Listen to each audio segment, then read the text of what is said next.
So once again, the Democrats are showing you why they suck and why you probably shouldn't go out and vote for them. So I have some news regarding the $1.9 trillion stimulus package. So the Democrats are negotiating behind the scenes, and you would think that they're negotiating for more money. They're negotiating for maybe some increased payments in whatever areas. They're negotiating to make the payments more broad.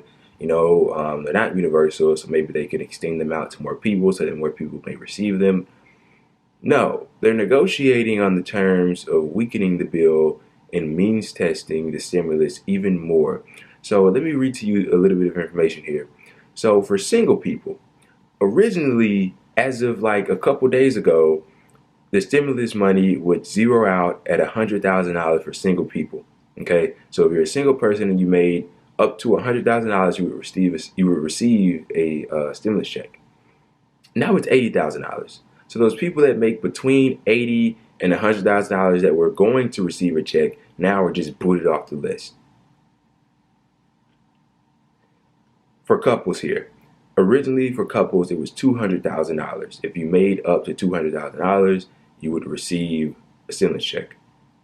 The Democrats have decreased that to $150,000 to receive the full amount, and it zeroes out at $160,000.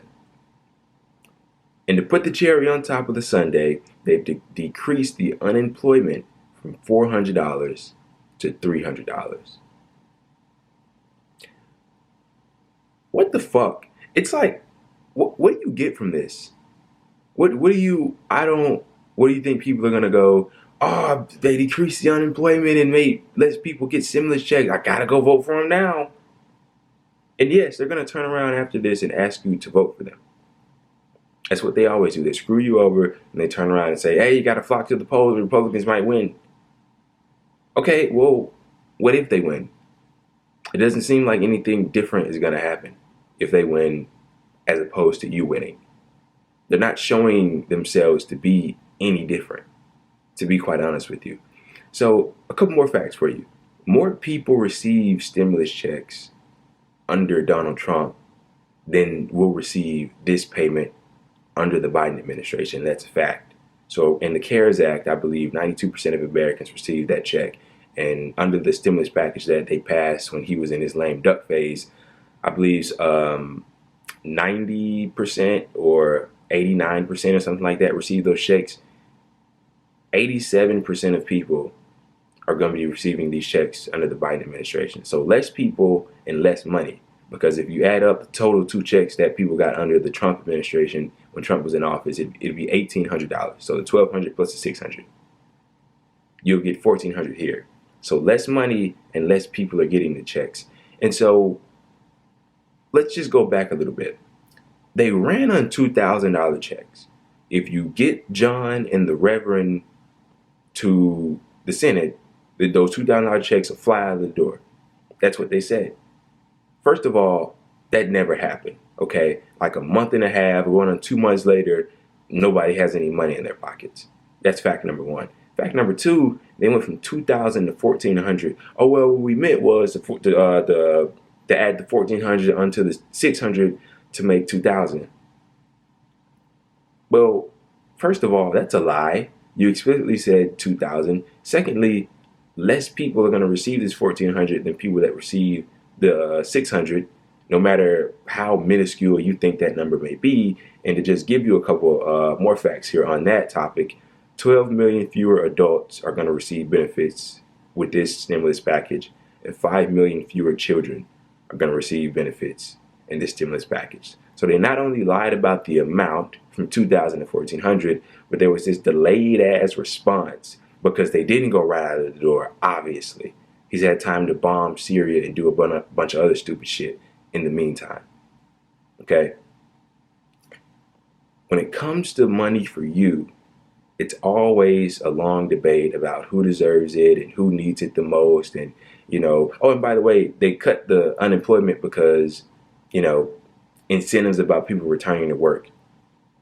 That's just complete bullshit. And they're doing all of this to accommodate centrist Democrats like Joe Manchin, Kirsten Sinema, and regarding her, an entirely separate video because what she did was reprehensible. But they're doing all of this to accommodate these centrist Democrats because apparently these centrist Democrats, apparently Joe Manchin is like a god now.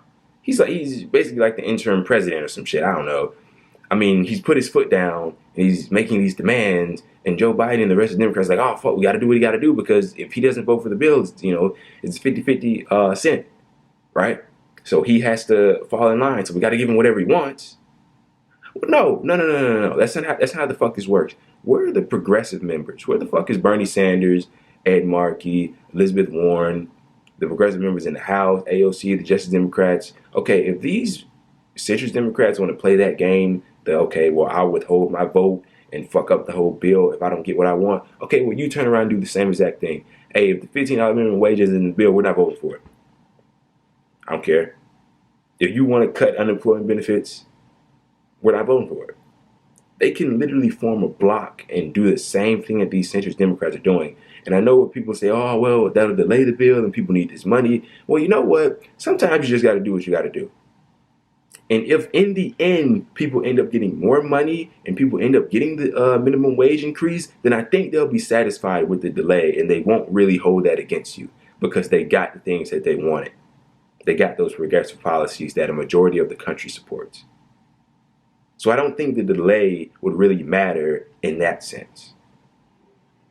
But none of them can seem to get their act together. And this is like, no one, I don't know if they don't think of this stuff or if they're not willing to be hated, because you have to be willing to be hated because the media is going to hate you. They're going to put you in a bad light.